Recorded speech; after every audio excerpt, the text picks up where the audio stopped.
Hi guys, welcome back to my channel. If you're new here, my name is Yolanda Melody. Today I'm going to blow the lid on greenwashing. Now, if you've never heard of greenwashing before, I think you'll find this video very insightful.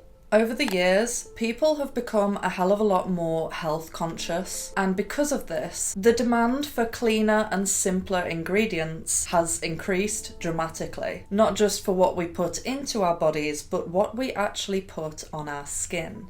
People are really starting to wake up to the reality that man-made products and chemicals are actually very harmful to the body. This demand for more natural products has caused drugstore companies to rethink their entire branding and adapt. But my question is, have they really adapted? Have they really gone through all of the trouble to change their ingredients and their formulas for the good of mankind? Or have they simply just changed their marketing to appeal to a green audience? Are these products actually natural? In this video, we're going to dive deep and discover the deceptive art of greenwashing. So for all the people watching who don't really care about the ingredients in their products and think, well, you know, it's only going on my skin, what's the big deal? I'm going to explain now why it's so important. Your skin is the largest organ of your body, and since it is porous, it absorbs whatever you put on it. A study published in the American Journal of Public Health looked into the skin's absorption rates of chemicals found in drinking water. It showed that the skin absorbed an average of 64% of total contaminant dosage. Now, with that in consideration, think about the body and skincare products that you use, or even the ones that you just have lying around in the house. Are you comfortable knowing that a large contingent of those ingredients are actually being absorbed into your body? If someone suggested eating these products, people would be up in arms. They'd be like, what are you doing? That's crazy. That's so dangerous. But if the skin is absorbing these ingredients, then how is it any different? Is it really safe to be using them? Could there be any long-term side effects from putting these toxins and harmful chemicals on your skin? So most people, when they discover this ugly truth, they immediately go out to the drugstore looking for natural products to replace the dodgy ones that they have in the house. Now, if you're completely new to this information and you don't know how to search for green products, you're gonna be drawn to anything that has a green colour scheme that appear to be derived from natural ingredients. You may see a body wash, for example, that says natural, vegan, eco-friendly, written in big fat letters at the front. And for most people, this is when the search ends. They purchase the product, they use it, the end. But if you're inquisitive, you may start to wonder things like, why does this product smell so synthetic? Why is it that it says that this is a natural product, but when I read the ingredients, I can't even pronounce the words that are in there? For many years, I chose to not look any further than this, so I am guilty of this as well. My thought process was, companies can't just lie and say something is natural when it isn't. Surely there is some kind of law against this. And then I discovered the term greenwashing. Greenwashing, also called green sheen, is a form of advertising or marketing spin in which green PR and green marketing are deceptively used to persuade the public that an organisation's products, aims and policies are environmentally friendly. Greenwashing is the practice of convincing customers that a particular product is a healthy or sustainable alternative to more conventional products when, in fact, it isn't. Companies use these methods, which often include using eco-friendly buzzwords like recycled, organic, natural, pure, or botanical on the labelling or packaging to attract customers looking for healthier or less harmful options. Other companies may highlight green initiatives within their organisation in an attempt to brand themselves as environmentally friendly. Greenwashing can be found in almost every industry, but it's especially prevalent in the beauty and personal care, household cleaning and fashion industries. In addition to using buzzwords, companies engaged in greenwashing may change the packaging of products or their broader marketing approach to create the impression that they are a healthier or more environmentally friendly option. Although some of the claims may be true, in many cases the green aspects of their products or practices are exaggerated to attract customers. Generic language. Greenwashing often involves generic terms like natural or sustainable, especially in the beauty industry. However, just because an ingredient is natural or organic doesn't mean that it's healthy. After all, poisons like arsenic are natural as well. Using these words along with packaging that supports an image of sustainability, for example, using amberglass apothecary-style bottles for creams, images of leaves and flowers on labelling, or selling products in craft paper boxes with fonts that look handwritten, can all support the perception that a product is more sustainable than it is. So as you can see, with greenwashing, it's not just about pretending a product is natural. It can also be fraudulent towards recycling, eco-friendliness, yada yada. But what I'm going to focus heavily on is the ingredients, because I personally feel like that's the most urgent thing to talk about. So you know how I said earlier that surely there's some kind of laws against pretending to be green and natural? Just take a look at this. So it says here, although the Federal Trade Commission doesn't regulate eco-friendly claims, it does provide voluntary guidelines that caution against making broad claims that cannot be substantiated, and recommend making clear, specific and prominent claims. Still, these guidelines allow for a great deal of leeway, and it's up to the consumers to uncover the real meaning behind generic statements. So basically it's up to us. They are not taking any responsibility whatsoever, and this is why I don't trust companies at all, because trust me, they are not looking out for your best interest. They are looking to deceive you.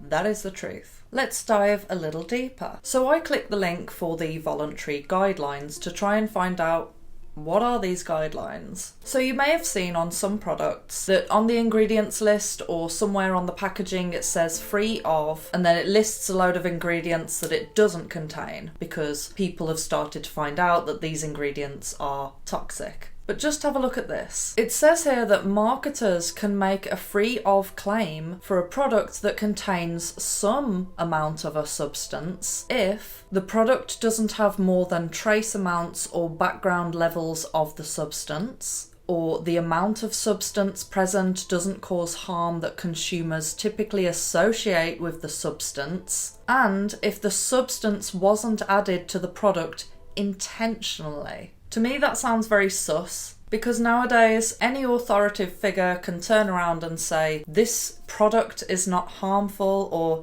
it's completely safe, and then any counter arguments is classed as false information.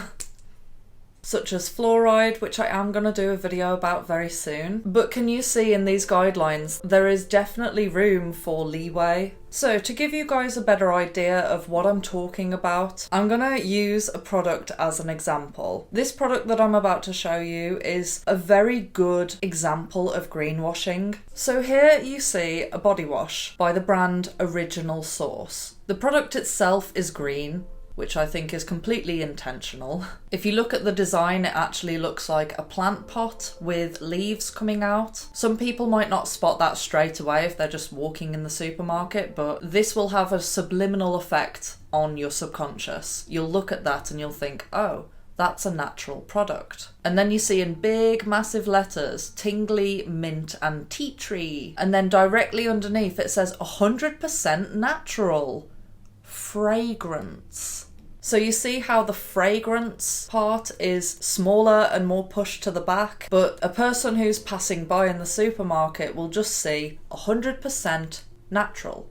So technically they're not lying, but what they're doing is using clever marketing and subtle tricks. It also says here that it's vegan. It probably is vegan. It says cruelty-free. It says I'm 30% recycled. Well, Then it also says here 15,854 real mint leaves in every bottle.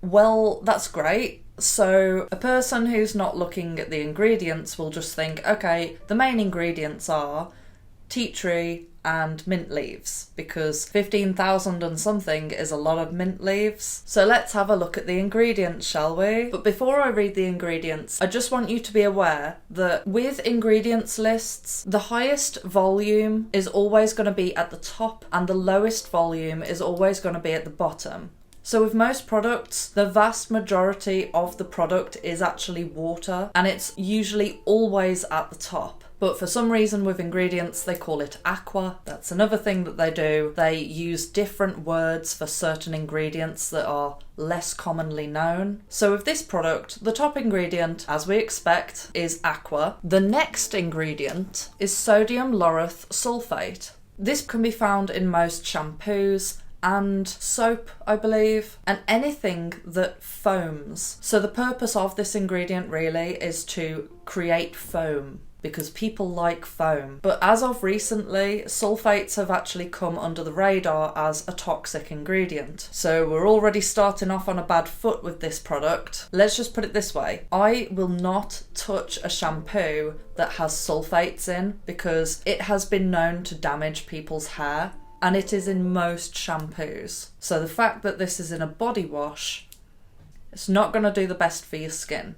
So the next ingredient is cocamidopropyl betaine. So I don't know all these ingredients, but if you know what this ingredient is, comment down below. But to me, it doesn't sound like mint leaves. So we've got 3 things so far that are at the top, and none of them are these mint leaves that they are advertising at the front of their packaging. Oh, here we go. Mentha arvensis, in brackets, peppermint. Sodium chloride, another word for tea tree, and then you look lower into the list and nothing is a recognisable ingredient. And then right at the bottom you've got all these random numbers, which are not natural. So I have actually used this product, and that's why I chose to speak about it in this video, because I was just constantly wondering what is in this. It smells synthetic. It doesn't smell natural. It doesn't feel natural. It feels like all the other products that you use from the supermarket. This isn't the absolute best example of greenwashing. There are plenty worse ones, which I'll probably cover on my channel, but this gives you a good idea of what to look out for. So if you're shook by this information and you want to do something about it, as in stop using these products, I'm going to give you a general list of ingredients to avoid like the plague. So a list of some harmful ingredients include mineral oil, sulfates, parabens, phthalates, and toluene. Many of these ingredients found in cosmetics and skincare are derived from petroleum, which is not only detrimental to the environment, but also to your health. Now, here's something concerning. So it clearly states that petroleum is a harmful ingredient. Now, how many people use Vaseline? When you look at the side of this, it says here, ingredients, petroleum. Nothing else. There is literally not a single other ingredient. This is pure petroleum, and people are told to put this on their lips. Now, you might be wondering, why do I have this in my drawer? I think most people have a tub of Vaseline. Whether they use it or not, it's lying around in the cupboard, but this is going in the bin. And again, it's widely known that it's dangerous and harmful, but still being sold in the supermarket. Go figure. Let me know if you found this video informative, and let me know if there's any suggestions, if there's any products that you want me to cover or dissect the ingredients of. I'm not an expert, but you know, I know a bit of stuff. Please comment, like, share, so that more people can find out this information and protect themselves from toxins. And if you enjoyed this video, please don't forget to subscribe and hit the notification bell. Love you, bye!